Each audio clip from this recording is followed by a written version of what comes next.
y'all, welcome to Miss Clark's chemistry class. I am still here talking about solutions. I know, who would have thought there's so much information to know about solutions? In this lesson here, we're going to talk about concentration, how to calculate the concentration. We're going to calculate molarity, and then we're also going to learn how to calculate dilutions. So go grab your notes, grab something to write with, and a calculator and periodic table, and let's get started. Okay, so in this video, we're going to talk about molarity, molality, and dilutions. I know, molarity, molality. Is there a difference? There actually is, even though they're very, very common. Okay, so first let's start with molarity. Molarity is the term that we use to describe the concentration. Remember, we just talked about concentration in the previous video when we talked about solubility. Concentration tells us how much solute is dissolved into the solution. And so that's what this formula is going to do. It's going to put numbers to this. Numbers of particles or counting solutions, counting chemical solutes. That's right, counting chemicals. That's a mole. The formula for molarity, capital M, equals moles of solute, mole of solute per liter of solution. In lab, you may have noticed before, if we're using, let's say, hydrochloric acid, and if you look at the beaker and it says 6M HCl, well, that's 6M. That's describing its concentration. 6 molar. In my class, we use 6 molar every once in a while, but that's pretty concentrated. Oftentimes, we use 2 molar, 3 molar, or even 4 molar of hydrochloric acid, a little bit more dilute. Now, again, we would not consider 6 molar hydrochloric acid to be stronger than 2 molar. Hydrochloric acid, that's a strong acid. When we're talking about the difference between 6 molar and 2 molar, 6 molar is going to be more concentrated and the 2 molar is going to be more dilute. Because in the 6 molar, it's going to have more solute. And in the 2 molar, it's going to have less solute. But what if I wanted you to do some calculations and figure out molarity?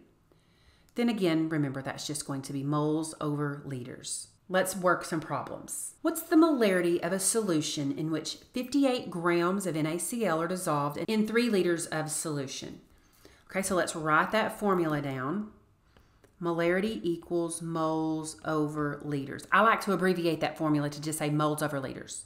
Well, I've got liters here. I'm looking for molarity, but dang it, I don't got no moles. That's right, we've got to convert. So we've got 58 grams of NaCl.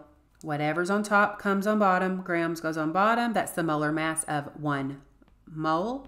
That's what we wanted in is 1 mole. And so we should be able to get moles of NaCl. Now remember, to get this molar mass, I need to get the mass of sodium and the mass of chlorine. So sodium's mass is 22.99. Chlorine's mass is 35.453. And when I add those two together, I'm getting 58.443. So now if I'm going to work this to get my moles, I'm going to put 58 divided by 58.443. The moles is going to be 0.99. I stuck with 2 sig figs because of this number here. Okay, so we have moles, we have liters, we're ready to solve. So I've got molarity equals, the number of moles is on top, 0.99 mole. Liters is on bottom, 3.0 liters. Now this is just simply dividing, 0.99 divided by 3.0, and I am getting 0.33. Now that unit for molarity is capital M. Not bad. Let's try a problem that's a little bit rearranged from this one. How many grams, I know grams again, how many grams of potassium nitrate should be used to prepare 2 liters of a 0.5 molar solution? So again, our formula, molarity is moles over liters. It's asking how many grams. So basically, we've got to figure out how many moles. So let's put all of our numbers in the right space. This capital M for molarity, that's going to go into M. We've got our liters, that's going to liters.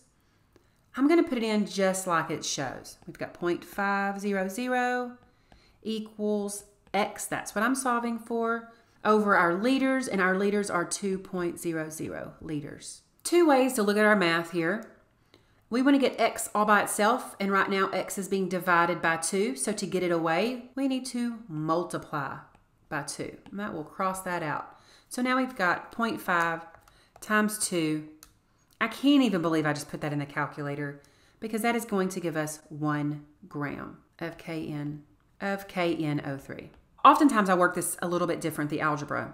So if I have 0.5 and then I've got my x over 2, I just kind of simplified this. If you set this up as a proportion, you're just going to cross multiply. You're going to cross multiply and divide. And do we need to divide by 1? No. So again, we've got 0.5 times 2, which is going to be our 1 gram. But remember, oh dang, not gram, moles. This gives us moles. So if we've got 1 mole of KNO3, how many grams do we have? 1 mole equals the molar mass. So I need to add up a K, a N, and 3 O's. Okay, so oxygen, 15.999 times 3, plus nitrogen, 14.007, and potassium is 39.098. So I'm getting 101.102 times 1. There's no point in doing that. I'm just going to change my sig figs. I've got 3 sig figs here. I've got 3 sig figs here. So I just need 101 grams KNO3. Okay, so now let's talk about molality. Molality. Now I did make that a lowercase m on purpose. Molarity is a capital M. Molality is a lowercase m. Now molality also speaks to concentration, but not in terms of volume, in terms of mass. Okay, so concentration using molarity, we're talking about the volume in liters of the solution. When we're talking about molality, kind of like concentration, but in different terms, those terms are going to be in mass of solvent. So for molality, little m, it is going to again be moles of solute, but this time we're going to divide that by kilograms of solvent. Slightly different formula, but the math is going to work the same. Let's do a problem. What is the molality of a solution in which 3 moles of NaCl is dissolved in 1.5 kilograms of water? So again, if we've got our formula, molality equals moles over kilograms. And we're solving for molality. Here is our moles. Here is our kilograms. We're just going to put that right into the problem.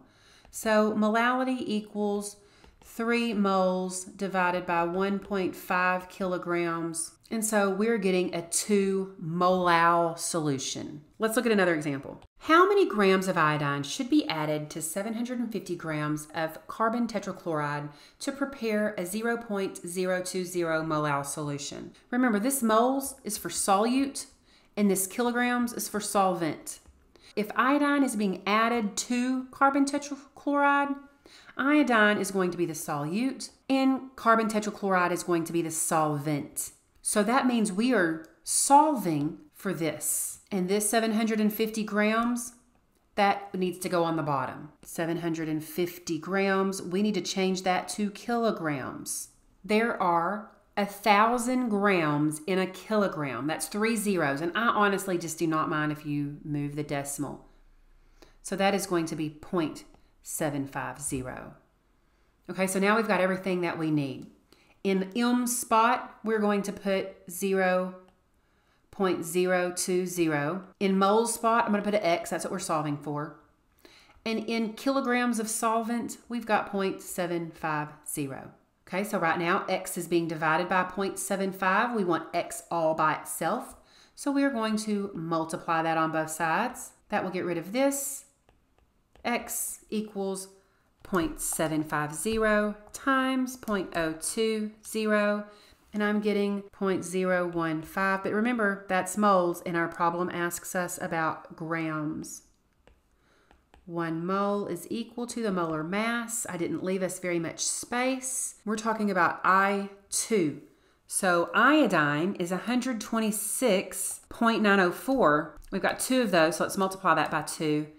And here for the molar mass, I'm getting 253.808.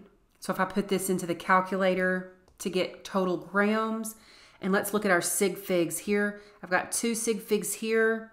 Oh, dang, I've got 1, 2, 3. No, I've got 2 sig figs here. I almost counted that wrong, y'all.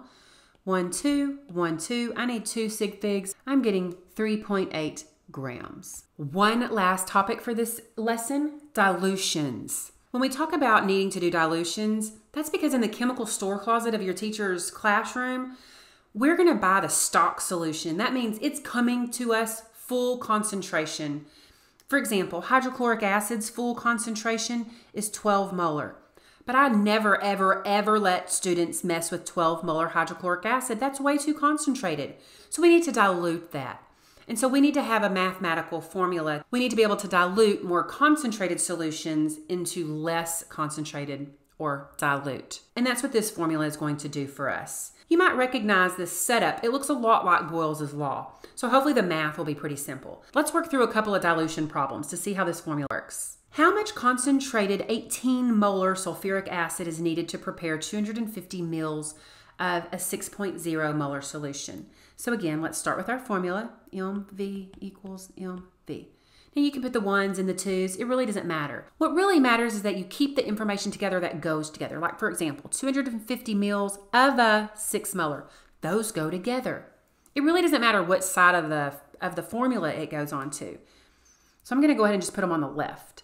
So we've got 6 as our molarity. We have 250 as our volume. So I went to the chemistry cabinet. I got sulfuric acid off of the shelf and I read its label and it said it comes in 18 molar. Very concentrated. But I only want 6 molar and I only want 250 mils of it. I've got my volumetric flask. I'm fixing to make this dilution. How much 18 molar acid do I pour in it? Well, that's what we're solving for, X. So if I'm solving for X, right now X is being multiplied by 18, so I've got to move 18 to the other side, so I'm going to divide it. So I've got 6 times 250 divided by 18. You can just put that all in one time. And I'm getting 83. Everything is in 2 sig figs, so my volume is 83 milliliters. Whatever the given volume is, that's what this volume is going to be. So I am going to have my container. I am going to pour in 83 milliliters of sulfuric acid. Let's say that gets me to like right there. But remember, when I carry it out to the lab for students to use, I want there to be 250. So right now, this 83 milliliters, this is of the 18 molar. So I've got to add in water until I reach the 250 mark. That's how I'm going to ensure that this has been diluted to 6 molar. Let's do that again. To what volume should 25 milliliters of 15 molar nitric acid be diluted to prepare a 3 molar solution? So again, we've got that formula, MV equals MV. Doesn't really matter what side everything goes on to. We see that these two are linked together. So I'm going to have 15 molar, 25 milliliters. I'm trying to solve for a 3 molar solution, but I want to figure out how much volume of water do I got to add to that. So we've got 15 times 25 divided by 3, because right now 3 is being multiplied by X. So I got to move that over. 15 times 25 divided by 3. And I'm getting 125 milliliters because we had milliliters here. So again, if I have my container, if I want to get a 3 molar solution, if I want 125 of a 3 molar solution, then I first have to add in 25 mils of that 15 molar solution, and then the rest is going to be water. We'll fill it up with water to the 125 line, and once I do that, that will give me a 3 molar solution. That's my last example. Aren't you glad that you really learned that mole stuff a long time ago? I told you it was never going to go away. Moles, it's the basic of chemistry. Moles, molarity, it all goes together. I hope that math problem wasn't very difficult. It's very similar to a lot of the formulas we've used in the past with chemistry. Until next time, bye y'all.